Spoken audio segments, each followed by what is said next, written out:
এদিকে বেহাল ব্রিজের ওপর দিয়ে চলছে ঝুঁকির পারাপার। দুর্ঘটনায় রাতে প্রশাসনের তরফে বসানো গার্ডরেল। নদিয়ার ছবি দেখায় করিমপুরের মুরুটিয়া ব্রিজ। গার্ডরেল বসছে, কিন্তু গার্ডরেল বসানো অসুবিধা আবার হচ্ছে গ্রামবাসীদের। দুর্বল সেতু, সেখানে লেখাও রয়েছে দুর্বল সেতু, তারপরও এই ঝুঁকির পারাপার। অর্ধেন্দু মালাকা রয়েছেন আমাদের সঙ্গে। অর্ধেন্দু, দুর্বল সেতু, সেখানে একটি বোর্ড রয়েছে, তারপরে ঝুঁকির পারাপার কিভাবে হচ্ছে?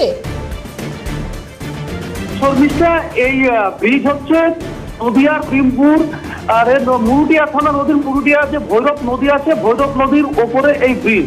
আর তাই এই ব্রিজ বেশ কয়েক বছর ধরে এই ব্রিজ তৈরি হয়েছে, কিন্তু 2018 সালে যখন মাঝেরহাট যখন ব্রিজ ভেঙে যায়, তখন রাইস কেন্দ্রীয় সংস্থা এই ব্রিজের স্বাস্থ্য পরীক্ষা করে। স্বাস্থ্য পরীক্ষা করার পরে এই ব্রিজের অবস্থা এতটাই খারাপ, তখন নির্দেশ দেয় তৎকালীন প্রশাসনকে যে ব্রিজ ভেঙে ফেলে নতুন ব্রিজ তৈরি করার। কিন্তু তখন তৃণমূল সরকারের অর্ধেন্দু রয়েছে? অর্ধেন্দুর সঙ্গে যোগাযোগ বিচ্ছিন্ন। স্থানীয়রা কি অভিযোগ করছেন শুনবো।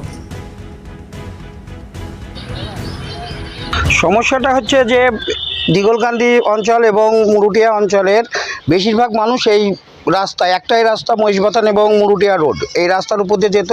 কিন্তু ভৈরব নদীর উপরে যে আমাদের ব্রিজটা আছে, সেই ব্রিজটা বিগত 6 বছর হলো, মানে 2020 সাল থেকে বন্ধ, গার্ডরেল দিয়ে বন্ধ। সমস্যা, ব্রিজটা 6 বছর হলো বন্ধ করা আছে। ব্রিজের অবস্থাও ভালো না, মালপত্র ঘুরি অনেক দূর দিয়ে আসে, ভাড়াটাও বেশি পড়ে।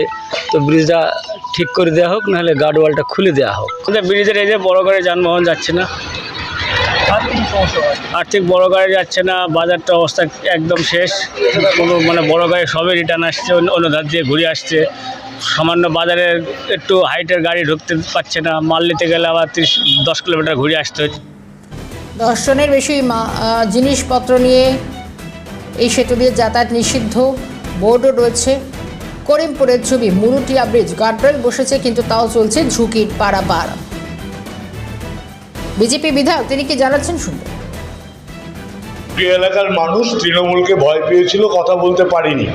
এখন তারা স্বাধীনতা পেয়েছে। 80 বছর পর তৃণমূল চলে গেছে, এবং তৃণমূল যাওয়ার পর গত 21শে মে আমি ইতিমধ্যেই আমাদের মাননীয় মুখ্যমন্ত্রী শ্রী শুভেন্দু অধিকারী মহাশয়ের কাছে মুরুটিয়া ব্রিজ তার জন্য অন্ততপক্ষে 2 কোটি টাকা স্যাংশন করবার আবেদন জানিয়ে ইতিমধ্যেই আমার আবেদন জানিয়েছি, এবং মুরুটিয়া ব্রিজ করবার যে প্রতিশ্রুতি দিয়েছিলাম, সেই প্রতিশ্রুতি পালনের জন্য আমি 100% তৎপর আছি।